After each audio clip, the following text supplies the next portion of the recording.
Agora é hora de prestar os devidos esclarecimentos à nossa audiência. Ontem eu fui surpreendido nas minhas redes sociais sendo hostilizado como um traidor por supostamente apoiar a candidatura do ministro Sérgio Moro. Centenas de não-robôs ficaram, com toda razão, perplexos com a minha suposta declaração de voto ao ex-juiz. O fato teria acontecido durante a minha entrevista ao programa Pânico nesta segunda-feira, 29 de novembro.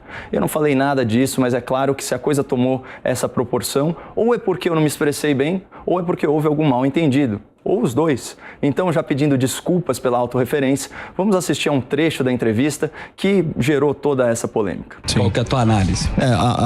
A minha decepção pessoal com o Moro diz respeito à diferença de postura quando ele era juiz de quando ele navegou pelas águas políticas. E eu já me explico. Como juiz, ele demonstrou invejável coragem. Ele se expôs a um risco tremendo, não só ele, mas também a sua família, e isso é louvável e deve ser celebrado pela memória, né, da nação brasileira. Na política, eu já não vi essa mesma coragem. Então, por exemplo, o silêncio dele em relação aos excessos do Supremo Tribunal Federal, que vocês levantaram aqui, é Sim. ensurdecedor. Exato. Isso é verdade. Ensurdecedor.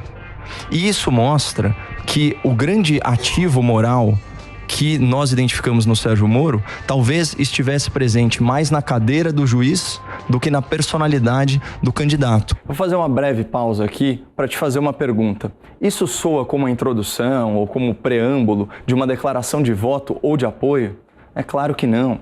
Eu falo em decepção pessoal, eu critico o silêncio ensurdecedor sobre questões fundamentais da justiça e, de quebra, eu ainda questiono se a coragem que nós percebíamos no Sérgio Moro era genuína ou se era apenas um reflexo da sua posição de autoridade. Essas são críticas duríssimas que nunca estariam presentes numa suposta mensagem de endosso político, mas as pessoas ficaram realmente incomodadas com a sequência da minha fala.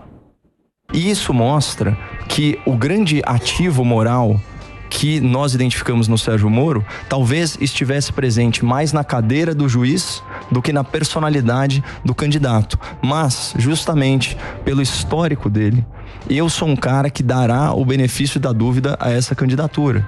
E eu tenho uma cabeça aberta para ser persuadido de que, de repente, ele é uma escolha boa para o país e vai enfrentar o sistema. Esse é o trecho que gerou o mal-entendido. Mas uma análise isenta e desapaixonada dessa fala desmonta a ideia de apoio político. Quando eu falo no histórico do Moro, é óbvio que eu me refiro ao combate à corrupção na Lava Jato, que eu sempre apoiei. E vamos combinar que foi isso que levou o atual presidente da República a nomeá-lo como ministro da Justiça e depois a defendê-lo publicamente contra aquelas denúncias da imprensa militante no caso da Vaza Jato. E no mais, eu falo em dar o benefício da dúvida para ser persuadido. O que significa isso em bom português? Que hoje eu ainda não estou convencido dos benefícios dessa candidatura. É muito diferente de dar apoio e completamente diferente de declarar voto. E quando eu digo que o Sérgio Moro, de repente, pode ser uma boa escolha e que, de repente, ele pode enfrentar o sistema, eu estou me referindo a uma hipótese incerta no futuro, não a uma realidade presente. Então, para concluir, eu queria destacar 3 pontos. Primeiro, eu nunca declarei voto ou apoio ao senhor Sérgio Moro ou a qualquer outro pré-candidato. Isso é fake news e desinformação.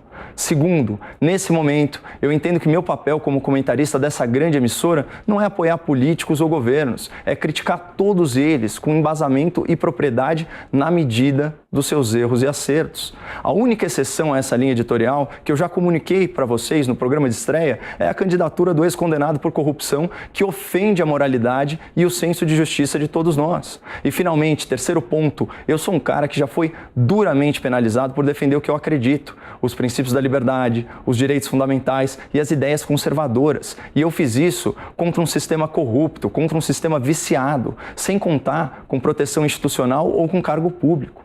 Então, eu espero que vocês enxerguem algum valor nisso e me deem um desconto. Por favor, não me interpretem da pior maneira possível quando eu me comunicar mal. De vez em quando isso vai acontecer mesmo e eu já peço desculpas antecipadamente. Muito obrigado pela compreensão. Não percam a esperança no Brasil. E para terminar esse programa numa nota mais leve, fiquem com o talento de Alba Spider do Pânico.